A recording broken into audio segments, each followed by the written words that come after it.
जय श्री कृष्ण। कल हमने जब देखा था कि 7वें अध्याय के अंत में भगवान ने कहा था कि जो निरंतर मुझे भजेगा, मेरी प्रार्थना करता रहेगा, वह योगी सर्वश्रेष्ठ और मुझको प्राप्त होगा। अर्थात प्रयास करते रहना है, मुझ तक कैसे पहुंचेगा इसके प्रयास करते रहना है और प्रार्थना भी करना है। हमको प्रयास के साथ साथ प्रार्थना का महत्व समझ में आना ही चाहिए और प्रयास सफल होने के बाद भी प्रार्थना चलती ही रहे, तभी जाके अंत में जाके भी उसका स्मरण ही होगा। तो यह प्रार्थना करते रहना, प्रयास सफल होने के बाद भी हर क्षेत्र में, हर काम में, हर कार्य में, हर एक के साथ यह स्वभाव हो जाना चाहिए। और जब हम हर कर्म में ईश्वर को देखेंगे तो हम निरंतर ईश्वर की प्रार्थना करेंगे, उसका स्मरण करेंगे, तो अंतकाल में भी उसका स्मरण होगा। यह भगवान यहाँ कहना चाह रहे हैं। तो यह कृतज्ञता है कि सफलता के बाद भी उसका स्मरण करते रहें। यह होते होते भगवान ने उस अध्याय में अंत में 3 वेदांत के कुछ पारिभाषिक शब्दों का उच्चार किया था कि जो यह ब्रह्म, अध्यात्म, कर्म, आधिभूत, आधिदैव आदि जानता है, वह प्रयाण काल में भी मुझको स्मरण करता है। ब्रह्म का ज्ञान, वही आत्मज्ञान। अब प्रश्न यह था कि जो 6 शब्द सुने तो अर्जुन ही है वो, हमको तो समझ में आने का सवाल ही नहीं। पर अर्जुन को सब कुछ ज्ञाता है, वह जानता है, वह ज्ञानी के मार्ग पर भी जा सकता है वह, परंतु अभी वह और जिज्ञासु है, जानना चाह रहा है। तो 8वें अध्याय का प्रारंभ ही अर्जुन उवाच से है, जब अर्जुन पूछता है भगवान को कि हे भगवान, अभी जो आपने कहा था वह किद ब्रह्म किम अध्यात्मम किं कर्म पुरुषोत्तम आधिभूतंच किम प्रोक्तम आधिदैवम किम उच्यते। क्या है यह सब जो आपने अभी बोला? मुझे कुछ पता नहीं है। यह आदि यज्ञ कौन है, शरीर में कहाँ रहते हैं, या आदि ब्रह्म, अध्यात्म, कर्म किसे कहा जाता है, और यह युक्त चित्त योगी अंतकाल में आपको कैसे प्राप्त होता है, मुझे नहीं पता। तो फिर भगवान कहना शुरू करते। बहुत अच्छा अध्याय है, गहन भी है। इस अध्याय का नाम ही है अक्षर ब्रह्म योग, अर्थात इसमें उस अक्षर ब्रह्म की, अक्षर ब्रह्म का मतलब जिसे क्षर नहीं है, जिसका क्षरण नहीं है, जिसका विनाश नहीं है, ऐसा अविकारी, निर्गुण, निराकार, ऐसा वह ब्रह्म, उसका ज्ञान होगा। यह सर्वत्र है। कैसा है? हर कण कण में है, हर एक में है। कैसा प्राप्त होगा? चित्त का समत्व यदि हो जाएगा तो यह अक्षर ब्रह्म, यह चित्त के समत्व में, मतलब मेरे अंदर है यह भाव जब हो जाए। बिजली सब दूर है पर बल्ब में अलग से आती है, दिखती नहीं है पर आती है, ट्यूबलाइट में आती है, प्रेस में आती है सब दूर, पर उस वस्तु में, पदार्थ में, उस रूप में दिखती है। तो पर ब्रह्म, यह ब्रह्म सर्वत्र है, कण कण में है, पर उस देह में, उस रूप में वह व्यक्त होता है। तो यह जो स्वयंभू ब्रह्म, यह ब्रह्म, यह अक्षर ब्रह्म कहलाता है। इसका ज्ञान तुम्हें होगा। जब यह स्वयंभू की बात आती है तो एक बात याद आती है, हमारा जो ओंकार प्रणव मंत्र है, ओंकार, यह स्वयंभू मंत्र है, स्वयंभू अक्षर है, अक्षर है। यह भी अक्षर नहीं है, यह साक्षात परमात्मा से मुख से निकला हुआ पहला ओंकार, अ उ म से बना हुआ ऐसा यह ओंकार शब्द, यह स्वयंभू है। और जब इस स्वयंभू अक्षर की जब बात होती है तो सहज एक बात कभी पढ़ी हुई मुझे याद आ रही है कि तानपुरे में जब षड्ज लगाते हैं, तार, जो संगीत के हैं वो जानेंगे, पर ये मुझे बड़ा अच्छा लगा था इसलिए सहज याद आया कि तानपुरे में जब षड्ज लगाते हैं और वो षड्ज लगता है तो गंधार अपने आप निकलता है, ऐसा कहा जाता है। ये गंधार स्वयंभू है और यह स्वयंभू गंधार लता दीदी के कंठ में है और इसलिए उनका स्वर कभी हिलता नहीं है, ऐसा पढ़ा था एक जगह। तो यह जो है स्वयंभू, इसको निर्मित नहीं करना पड़ता। यह बात जो है, यह अक्षर ब्रह्म, यह ओंकार स्वयंभू तो इस तरह से जब अक्षर ब्रह्म को हम समझते हैं तो भगवान ने ऐसा कहा है कि यह जो ब्रह्म है ये पर ब्रह्म है, परमात्मा। बाकी जो ब्रह्म अनेक प्रकार के हैं, उन्होंने महद ब्रह्म की भी बात की माया के लिए, हम उसके तब तक नहीं जाए, पर यह पर ब्रह्म जो कण कण में है इसको हम अक्षर ब्रह्म कहते हैं। फिर अध्यात्म क्या है, तो यह जो कण कण में है, यह कण कण में होना, यह मुझ में भी है, यह समझना फिर, और यह मुझ में भी है, यह जब समझूं मेरे अंदर वह पर ब्रह्म है समझूं, अर्थात मैं और वो अलग नहीं है, भिन्न नहीं है, ये समझूं, यह चित्त का समत्व आना, यहाँ से अद्वैत की अनुभूति होना। यह अद्वैत का अनुभव जब सहज स्थिति बन जाए, सहज स्थिति, मैं निरंतर उसके साथ ही हूँ, वह और मैं अलग नहीं है, ऐसा जब लगे तब वह अध्यात्म है। हम अध्यात्म को कितने सहज रूप से लेते ना, आजकल हम आध्यात्मिक हो रहे हैं, सबको ये कहना बहुत अच्छा लगता है, आध्यात्मिक हो रहे हैं, यही कहना है, जाना नहीं है, आध्यात्मिक हुए नहीं हैं, अध्यात्म की ओर बढ़ रहे हैं। हम जानना चाह रहे हैं कि हमारे अंदर जो है, कण कण में जो है वही हमारे अंदर है, जो सामने वाले में है वही मेरे अंदर है, इसलिए सामने वाले को भी मैं परमात्मा स्वरूप नहीं परमात्मा ही मानूं। शिवे भावे जीवे सेवा का भाव मुझ में आए तो मैं उस मार्ग पर चला हूँ, अध्यात्म की ओर जा रहे हैं, आध्यात्मिक हुए नहीं हैं।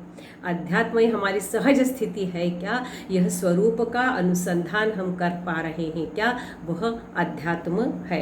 और वह अध्यात्म हमारा क्या बनना चाहिए, स्वभाव बनना चाहिए। हमारा स्वभाव कैसा है, स्वधर्म का वर्णाश्रम पर आधारित है। वह वर्णाश्रम का कर्म करते हुए हम हमारे स्वभाव को परिवर्तित जब करते हैं, उत्पादित, जैसे कि कालिदास का उदाहरण देखते हैं, वाल्मीकि का उदाहरण देखते हैं, वह मूल रूप से जो थे उसमें किसी कारण से उनमें परिवर्तन आया और वह अपना वह कर्म करते हुए भी उस और अग्रसर होने लग गए। हमारे स्वभाव का परिवर्तन, और फिर हम वह परिवर्तन उस ज्ञान प्राप्ति के लिए करते रहे, और वह ज्ञानी होकर हम स्वभावगत रूप से हमेशा सहज स्थिति में रहें, वह अध्यात्म है। और यह जो अध्यात्म है, यह मेरे अंदर आ रहा है क्या, यह अद्वैत भाव आ रहा है क्या, ऐसा भाव इसमें एक आदि अद्वैत कहा कि आदि शंकराचार्य याद आते ही हैं, आना ही चाहिए। तो वह हमेशा कहते थे कि जगत मिथ्या है, मतलब यह सब कुछ है, यह माया है, यह वास्तविकता नहीं है। हमें लगता है पर यह सपना है, आंखें खुलने के बाद जैसे चला जाता है, ऐसा इसे मानो। टीवी के स्क्रीन पे चल रहा है, बटन दबाया कि सब चला गया, कुछ भी नहीं बचता, ना वो टीवी की आग बचती, ना वो अर्णव गोसावी या कौन है वो बचता है, और ना वह सब कुछ हो हल्ला बचता है, कुछ भी नहीं है। पर जब हम देखते तो उसमें एकाकार हो जाते हैं, उसकी इतनी चर्चा करते हैं बैठ के कि जैसे वह हमारे घर में ही सब घटित हो रहा है, हम उसके एक भाग हो गए हैं। तो यह इसलिए वह बंद किया कि सब कुछ गायब, हम है ही नहीं, ना वो हम में है ना हम उसमें है। वह जो अद्वैत अनुभव, वह आदि शंकराचार्य जब जगत मिथ्या कह रहे थे, उसके पीछे यह भाव है। उसके लिए एक घटना उनकी याद आई मेरे को कि एक बार वो अपने पढ़ी हुई है कि एक बार वो अपने शिष्यों के साथ जंगल में से जा रहे थे और सामने से शेर आया। जैसे ही शेर आया सब एकदम से दौड़ के और चढ़ने लगे पेड़ों पर और छुप गए कि भी शेर से बचाव तो करना ज़रूरी है। फिर जब शेर चला गया सब उतरे, निकल पड़े। तो उनका एक शिष्य बोलता है, गुरुदेव एक बात पूछूं? तो बोले हाँ पूछो। तो बोले आप तो कहते हो सब मिथ्या है जगत, तो शेर कहाँ सच था, शेर भी तो मिथ्या था, आप दौड़ क्यों पड़े?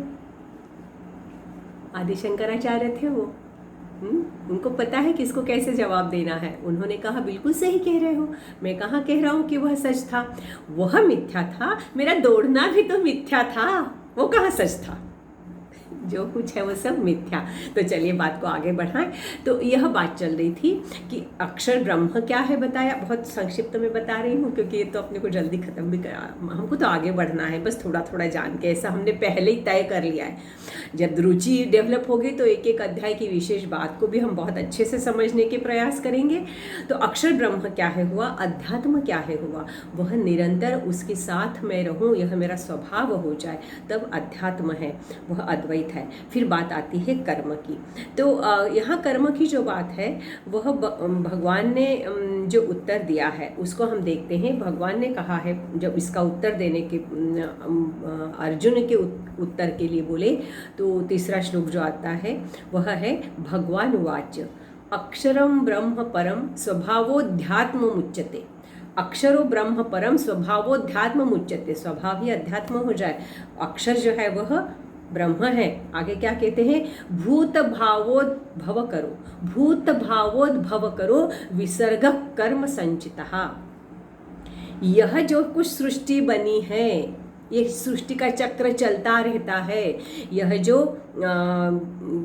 सृष्टि में आना जाना, पदार्थों का निर्माण, अनेकानेक जीवों का निर्माण, फिर उनका विलय, ये जब सब कुछ मैं करता हूँ, यह जो कर्म मैं करता हूँ यह कर्म है।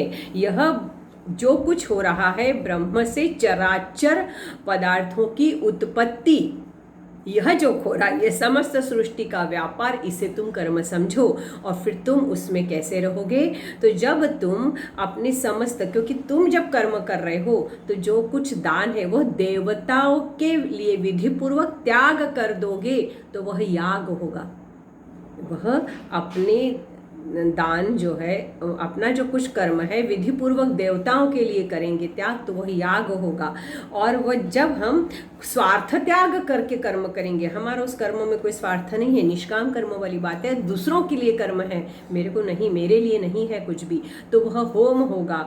और जब मैं देहाभिमान छोड़कर ईश्वरार्पण करने लगूं तब वह दान होगा। तो याग, होम और दान यह जब करेंगे तो वह कर्म है। और ऐसा कर्म करने वाला ही सिर्फ क्या कर सकता है, मुझ तक आ सकता है। और जब मुझ तक आना है तब आगे की हम बात समझते हैं कि भगवान आधिभूत और आधि दैव और आधि यज्ञ किसे कहते हैं। तो मूलतः हमको जो समझना है, इन 6 शब्दों को समझते हुए आगे बढ़ना है।